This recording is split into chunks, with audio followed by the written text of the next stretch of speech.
اسلامی تاریخ کی ایک ایسی سلطنت جو اپنے تمام تر ظلم و ستم اور بدعنوانی کے باوجود چین، ہندوستان اور اندلس یعنی اسپین تک پھیلی ہوئی تھی۔ اس سلطنت کے وجود سے مسلمانوں کی پہلی خلافت یعنی خلفائے راشدین کا دور ختم ہوا۔ اسی سلطنت کے ایک حکمران نے مکہ اور مدینہ کا محاصرہ بھی کیا، جس میں ہزاروں مسلمانوں کا قتل عام ہوا۔ آج ہم اموی خاندان کے شجرے کے بارے میں بات کریں گے، جو اسلام کی تاریخ کا پہلا خاندان ہے۔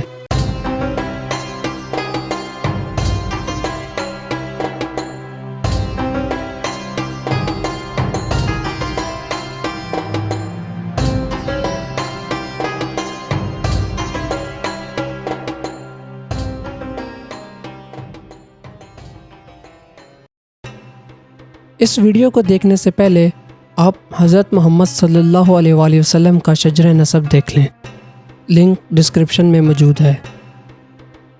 یہ ویڈیو اموی خاندان کے شجرے کا فرسٹ پارٹ ہے، جو اموی خلافت پر مشتمل ہے۔ پارٹ سیکنڈ میں میں قرطبہ کے اموی خاندان کے شجرے کی وضاحت کروں گا۔ اس شجرے کو سمجھنے کے لیے ہمیں قریش کے سردار عبد مناف ابن قصی پر آنا پڑے گا، جن پر کعبہ اور اس کے زائرین کی دیکھ بھال اور حفاظت کی ذمہ داری تھی۔ یہ کردار ان کے بیٹوں عبد شمس، ہاشم اور دیگر کو دیے گئے۔ عبد مناف کے بیٹوں میں سے 2 جڑواں بیٹے تھے، جن کے نام عبد شمس اور ہاشم تھے۔ حکایات کہتی ہیں کہ ان کے والد عبد مناف ابن قصی نے اپنے جڑے ہوئے بیٹوں کو تلوار سے الگ کر دیا تھا۔ بعض پادریوں کا خیال تھا کہ ان کے درمیان بہنے والا خون ان کی اولاد کے درمیان جنگوں کی علامت ہے، اور یہی دشمنی اسلام کے بعد بنو امیہ اور بنو ہاشم میں جاری رہی۔ ہاشم پیغمبر محمد صلی اللہ علیہ وآلہ وسلم کے پردادا تھے۔ اسی نام کی وجہ سے آپ صلی اللہ علیہ وآلہ وسلم کے خاندان کو بنو ہاشم یا ہاشم کا گھرانہ کہا جاتا ہے، اور عبد شمس بنو امیہ کے جد امجد سمجھے جاتے ہیں۔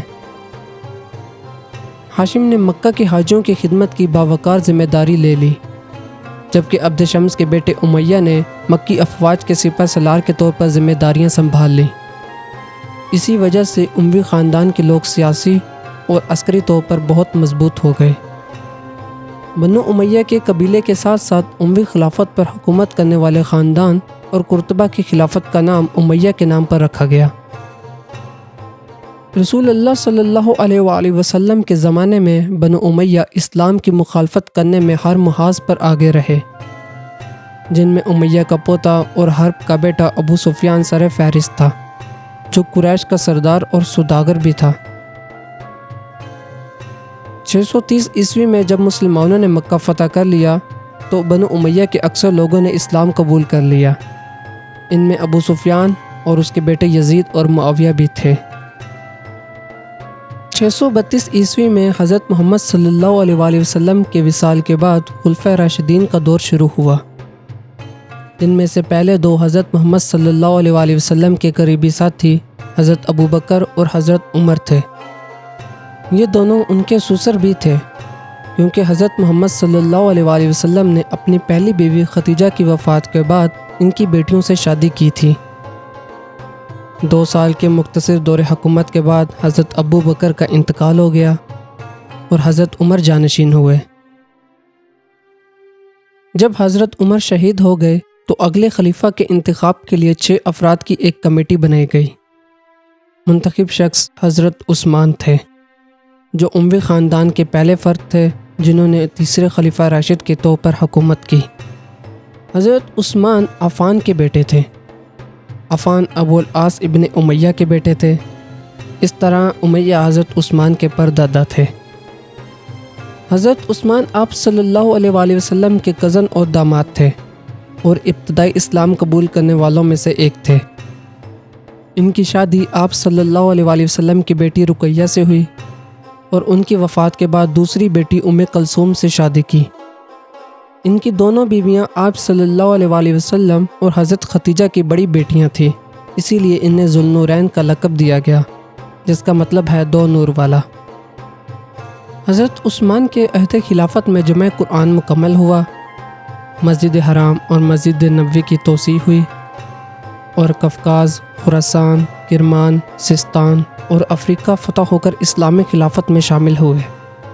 نیز کہ انہوں نے اسلامی ممالک کے ساحلوں کو بازنطینیوں کے حملے سے محفوظ رکھنے کے لیے اولین مسلم بحری فوج بھی بنائی۔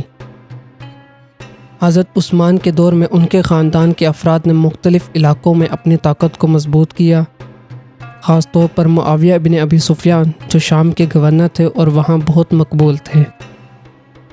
تیسرے خلیفہ عثمان ابن عفان کی شہادت کے بعد پہلا فتنہ شروع ہوا اور مسلمانوں میں خانہ جنگی شروع ہو گئی۔ اس صورتحال میں مسلمانوں نے حضرت علی ابن ابی طالب کو چوتھا خلیفہ منتخب کیا، جس کی خلافت بنو امیہ سے حضرت معاویہ ابن ابی سفیان نے کی۔ بالآخر حضرت علی کو شہید کر دیا گیا اور ان کے بعد ان کے بیٹے الحسن کو خلیفہ کے طور پر منتخب کیا گیا،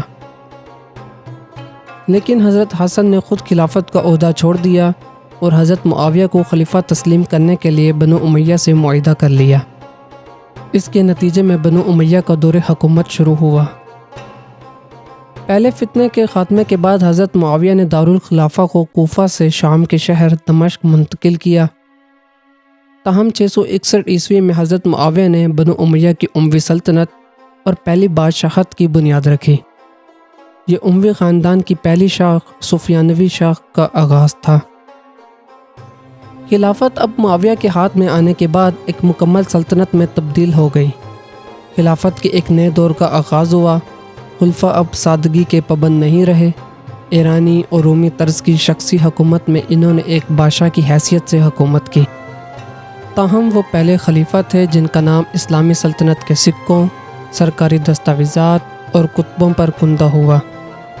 انہوں نے بازنطینیوں کے خلاف زمینی اور سمندری حملے بھی جاری رکھے۔ 676 عیسوی میں حضرت معاویہ نے اپنے بیٹے یزید کو اپنا جانشین نامزد کیا، جسے اسلامی اصول شورا کی خلاف ورزی اور خاندانی حکومت کے تعارف کے طور پر دیکھا گیا۔ خلافت راشدہ کے زمانے میں خلیفہ کا انتخاب مشورے سے کیا جاتا تھا اور کبھی کسی خلیفہ نے اپنے بیٹے کو خلیفہ نہیں بنایا تھا۔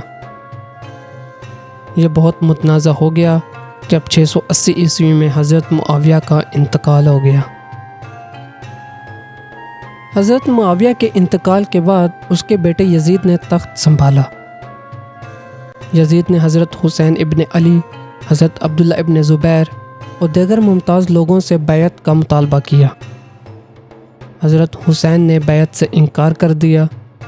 جب امام حسین کوفہ کے لیے روانہ ہوئے تو یزید نے کربلا کے سانحے میں حضرت محمد صلی اللہ علیہ وآلہ وسلم کے نواسے اور حضرت علی کے چھوٹے بیٹے حسین ابن علی اور ان کے خاندان کے افراد کو بے دردی سے شہید کر دیا۔ یہ واقعہ عاشورہ کے دنوں میں پوری مسلم دنیا میں یاد کیا جاتا ہے۔ اس سے اسلامی تاریخ کی دوسری خانہ جنگی یعنی دوسرا فتنہ شروع ہوا۔ چنانچہ کربلا کے اس واقعے کا حجاز میں سخت رد عمل ہوا اور وہاں کے لوگوں نے یزید کے کردار اور اعمال سے بیزار ہو کر یزید سے بیعت توڑ کر مشہور صحابی عبداللہ ابن زبیر کے ہاتھ پر خلافت کی بیعت کر لی۔ اس کے بعد دوسرا افسوسناک واقعہ ہرا پیش آیا، جس میں امویوں کی فوج نے مدینہ میں قتل عام کیا اور لوٹ مار مچائی۔ اس کے بعد اموی فوج نے مکہ کا رخ کیا، لیکن یزید کا انتقال ہو گیا اور فوج دمشق واپس آ گئی۔ آج یزید پوری اسلامی دنیا میں انتہائی نفرت سے دیکھے جانے والا انسان ہے۔ یزید 3 سال کی مختصر حکومت کے بعد انتقال کر گیا۔ اس کے بیٹے معاویہ ثانی کو اس کی وفات کے بعد خلیفہ قرار دیا گیا۔ معاویہ ثانی کا خلیفہ کے طور پر مختصر دور حکومت کے بعد انتقال ہو گیا۔ وہ اموی خاندان کی سفیانوی شاخ کے تیسرے اور آخری خلیفہ تھے۔ اموی خلافت تقریباً 1 دہائی تک جاری رہنے والی خانہ جنگی میں گر گئی، جس کا اختتام اموی خاندان کی دوسری شاخ مروانی شاخ کے قیام کے ساتھ ہوا۔ مروان ابن حکم بنو امیہ کے ایک سینئر رکن اور معاویہ اول کے چچا زاد بھائی تھے۔ اس نے دوسری خانہ جنگی کا خاتمہ کر کے خود کو خلیفہ قرار دیا اور اموی خاندان کو دوبارہ قائم کیا۔ اپنی موت سے پہلے مروان نے اپنے بیٹوں کو اقتدار کے عہدوں پر قائم کیا۔ عبد الملک کو اپنا جانشین نامزد کیا، عبد العزیز کو مصر کا گورنر بنایا اور محمد کو بلائی میسوپوٹیمیا میں فوجی کمان کی نگرانی دی۔ عبد الملک کے دور میں اموی خلافت میں توسیع ہوتی رہی، عربی زبان سرکاری زبان بن گئی، سلطنت کی مالیاتی انتظامیہ کو دوبارہ ترتیب دیا گیا، عربوں نے فارسی اور یونانی حکام کی جگہ لے لی۔ عبد الملک اسلامی طریق کا پہلا حکمران تھا جس نے سکھوں پر اپنا نام کندہ کرایا۔ اس نے پہلی بار یروشلم میں مسجد اقصی کا گنبد بھی تعمیر کیا، جس کی وہی شکل جو آج ہم دیکھتے ہیں۔ 705 عیسوی میں عبد الملک کی موت کے بعد اس کے جانشین الولید نے بڑے پیمانے پر اپنے والد کی مرکزیت اور توسیع کی پالیسیوں کو جاری رکھا۔ اس کے دور حکومت میں اموی فوجیوں نے مغرب، ہسپانیہ، سندھ اور ٹرانسوکسیانا کو فتح کیا۔ خلافت کو اس کی سب سے بڑی علاقائی حد تک پھیلا دیا گیا۔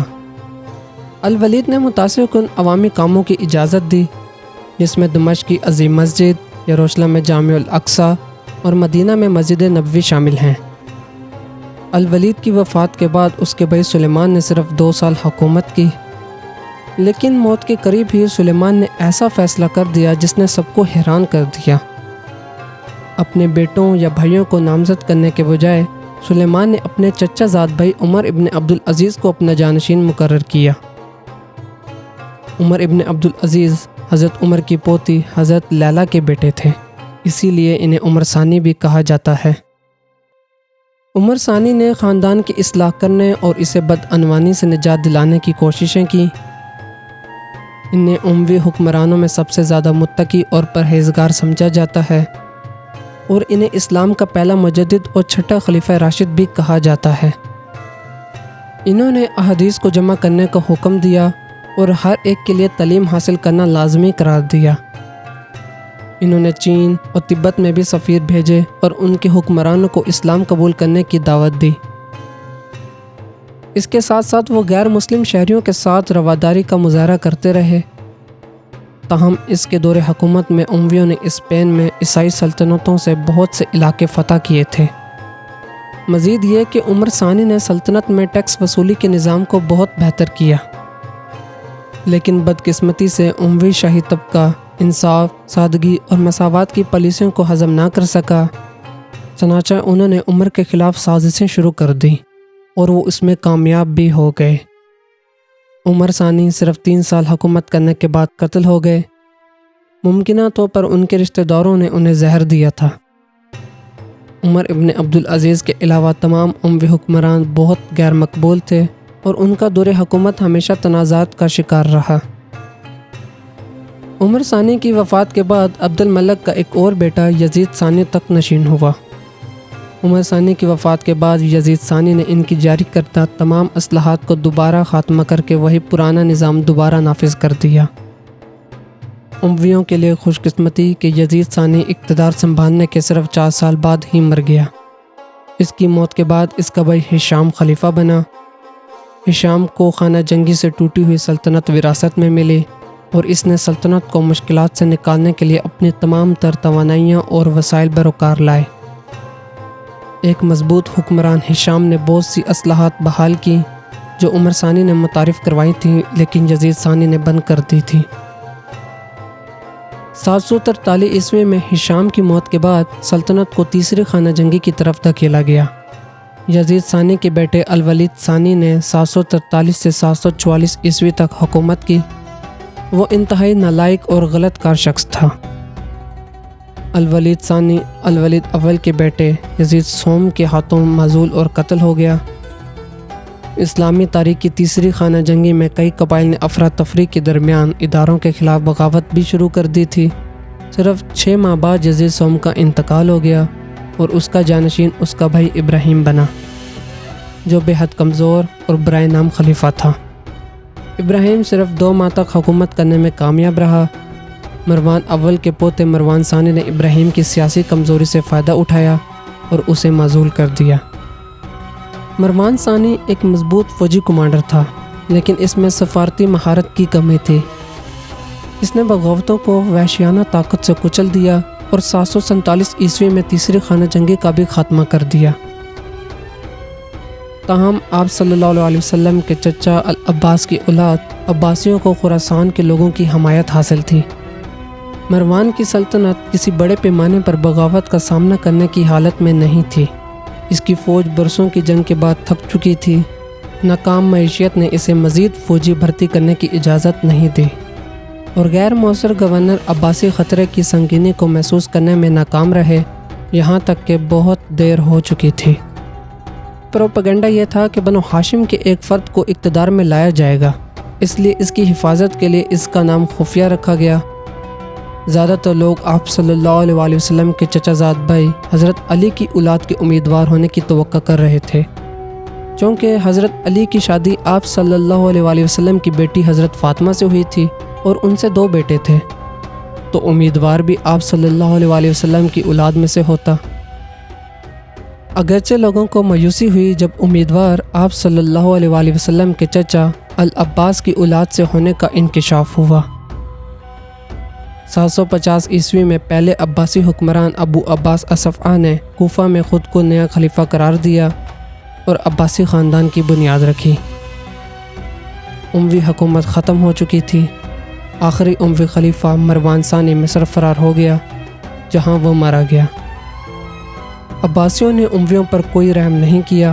اموی شہزادوں کو بڑی تعداد میں قتل کیا گیا اور کچھ زندہ بچ جانے والے اپنے اپنے ٹھکانوں میں چھپ گئے۔ عمر ثانی کے سوا اموی حکمرانوں کی قبروں کی بے حرمتی کی گئی۔ تاہم عبد الرحمن اول جو ہشام کا پوتا تھا، عباسیوں سے فرار ہونے میں کامیاب ہوا اور الاندلس یعنی اسپین پہنچا، جہاں اس نے 756 عیسوی میں قرطبہ میں امارات امویہ کی بنیاد رکھی، جس نے عباسی خلافت کو خوبصورتی اور شان و شوکت میں مد مقابل کیا۔ تو یہ تھا اموی خاندان کا شجرہ نسب۔ لائک، شیئر اور سبسکرائب کرنا نہ بھولیں۔ کومنٹ سیکشن میں اپنی رائے کا اظہار ضرور کریں۔ پیٹریون پر چینل کی مدد کر کے اس طرح کے مواد کو ممکن بنانے میں مدد کریں۔ ویڈیو دیکھنے کے لیے شکریہ۔